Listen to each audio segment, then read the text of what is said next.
ఉమ్మడి పాలమూరు జిల్లాలో ఉపాధ్యాయ నియామకాలకు సంబంధించి డిఎస్సి అభ్యర్థుల సర్టిఫికేట్ల పరిశీలన శనివారం రాత్రి ముగిసింది. దసరా నాటికి ఎంపికైన అభ్యర్థులకు నియామకాలు జరపాలని రాష్ట్ర ముఖ్యమంత్రి రేవంత్ రెడ్డి ఆదేశాలతో విద్యాశాఖ అధికారులు ఒక పోస్టుకు 3 అభ్యర్థుల చొప్పున మెరిట్ ఆధారంగా అభ్యర్థులను సర్టిఫికేట్ల పరిశీలనకు సమాచారం పంపారు.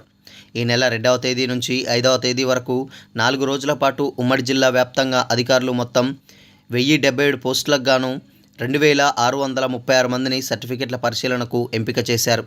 ఈ 4 రోజులలో నిర్వహించిన పరిశీలనకు 2440 మంది అభ్యర్థులు హాజరు కాగా 196 మంది వివిధ కారణాలతో గైర్హాజరయ్యారు. కాగా ఎస్జిటి స్పెషల్ ఎడ్యుకేషన్కు సంబంధించి కొంతమంది అభ్యర్థులు కోర్టును ఆశ్రయించిన నేపథ్యంలో వారి సర్టిఫికేట్ల పరిశీలనను నిర్వహించలేదు. జిల్లాల వారీగా వివరాలు చూసుకున్నట్లయితే మహబూబ్నగర్ జిల్లాలో మొత్తం 243 పోస్టులకు గాను అధికారులు 576 మందిని సర్టిఫికేట్ల పరిశీలనకు ఎంపిక చేయగా 552 మంది హాజరు కాగా